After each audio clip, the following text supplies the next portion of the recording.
So this week, we wanted to show you how to make Moo Shu pork the traditional Beijing way. While it's this classic northern stir-fry, I know it's the takeout version that's made its way around the world. Abroad, it's usually served with some chunbing, aka spring pancakes, and wrapped up with some hoisin. I know that for some of you, that might be half the appeal, and I get it. That style of chunbing eating's awesome, super common with a bunch of different stir-fries in the north. While Moo Shu's usually eaten alone, we also wanted to test it out, see if the traditional version works in a spring pancake, and also teach you another northern dish that we love that's a bit more common to see eaten that way. Traditional Moo Shu pork is, at its core, a stir-fry of pork, egg, muar, aka wood ear mushrooms, and one of these three ingredients. The old-school original Shandong version uses bamboo shoots. The Beijing version uses huanghua which are some dried daylilies, and there's also a sort of everyday home-cooked version that uses cucumber. Perhaps annoyingly, we're going with the ingredient that you might not know a lot about, huanghua. You can go in whatever direction you want, but the floral quality they add's just awesome. So take 15 grams of that dried huanghua and reconstitute them in hot, boiled water. Leave that to soak for about a half an hour. Muar's also got to get reconstituted, so take your pack of muar, toss it in a large bowl with a good bit of cool water. Over a half an hour, those will reconstitute quite nicely.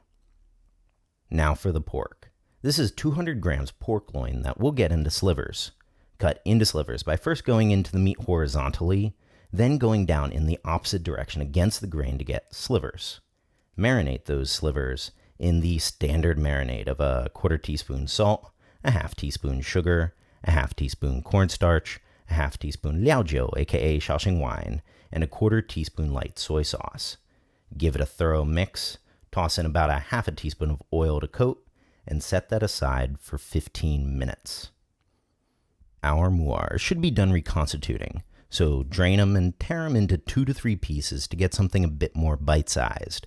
We'll be using 50 grams or about half that pack. The huanghua should be nice and soft too, so take a tablespoon of that soaking liquid and mix it with a teaspoon of cornstarch. This is going to be our slurry for the stir-fry. Now for the egg, just crack 3 eggs into a mixing bowl, optionally add a touch of liaojiu, and whisk it thoroughly. You really want to beat the snot out of this guy and make sure there's no stray strands of egg white remaining. And now, we're ready to fry. As always, first, Lang Yao. Get that wok piping hot, shut off the heat, add in the oil, here about 2 tablespoons, and give it a swirl to get a nice nonstick surface. Heat on medium now. Heat the oil till bubbles start to form around a pair of chopsticks. Egg in, let it quickly puff and set. Move it around, let it set, move it around. The name Moo Shu actually refers to the osmanthus-like color the egg gives a stir-fry. So once it's about 80% done, give it a quick scramble to get nice strands, out, and reserve. Now after a quick rinse and another Lang Yao, add in your pork over medium-high flame. Make sure those slivers are nice and separate, then up the heat to high. Stir fry for about a minute or so till the pork changes color. Scooch that pork to the side, add a touch more oil if need be, and go in with 20 grams julienne leek and 10 grams of ginger. Lowering the flame back to medium-high, give those aromatics a fry for about 15 seconds till fragrant, and mix it with the pork. Now add about a tablespoon of liaojiu over the spatula and around the sides of the wok. Give it a brief mix and go in with the muar. Fry the muar for about 30 seconds, then toss in the huanghua. Give that a brief 15-second fry or so, then season with a small touch, about a teaspoon of light soy sauce, a teaspoon sugar, half teaspoon salt, and an optional sprinkle of MSG. Mix that all in, and go in with the egg. Pour the huanghua soaking water cornstarch slurry all over everything. Give it a real gentle mix, and out. Moo Shu pork's done. Now eating this straight up would be how you'd find this in Beijing, but we wanted to help answer that age-old question, traditional northern Moo Shu pork. Will it spring pancake? Of course it will, and it's actually pretty awesome. See, spring pancake eating's hyper versatile. While there's some classics that you see more than others, it's something that you can play around with and even get creative with.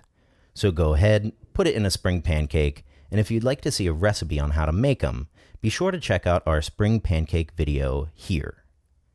That said, one northern dish I personally love in a spring pancake is a stir-fry of pork belly, pickled cabbage, and potato noodles. So let's show you how to make that. So to get started with it, you'll first need potato noodles. If you can't quite find these, sweet potato noodles work just as well and are used quite a bit in Korean cooking. We're using 40 grams. Prep them by soaking in hot boiled water for about 20 minutes. The titular ingredient for this stir-fry is pickled cabbage. This is 160 grams of a northern style one that's not too salty. Julienne it, and subbing in sauerkraut should be tasty too. Now, do a quick longyao using only the tiniest amount of oil. Reason being, we're going straight in with 160 grams sliced pork belly and letting the fat render out over medium heat. This will take a little bit, about 5 or 10 minutes or so. During that time, don't tinker with it too much, just move it every now and then to make sure things aren't sticking. Once that pork belly's golden brown and a good amount of lard's rendered out, scooch the pork to the side and go in with some aromatics. Here I got 1 clove minced garlic, 5 grams julienne ginger, and 10 grams julienne leek. Give those a quick fry, combine, and hit it with about a half tablespoon liaojiu. Give it a mix and go in with the pickled cabbage. Give that another brief 30-second fry, toss in those potato noodles, and fry for another 30 seconds or so. Now, add in some liquid. For us, this was a cup of water mixed with a teaspoon stock concentrate, a tablespoon light soy sauce, and a teaspoon of sugar. Make sure that's even. Up the heat to medium-high, and cover.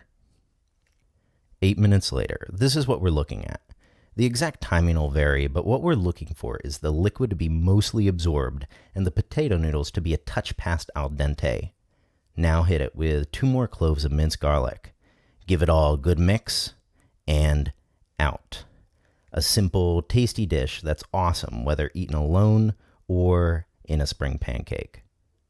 So if you're looking for something else to put in this spring pancakes, remember to check out our Peking sauce pork slivers videos here. And I hope you can give this a try. Check out the link in description box for detailed recipe and subscribe for more Chinese cooking videos.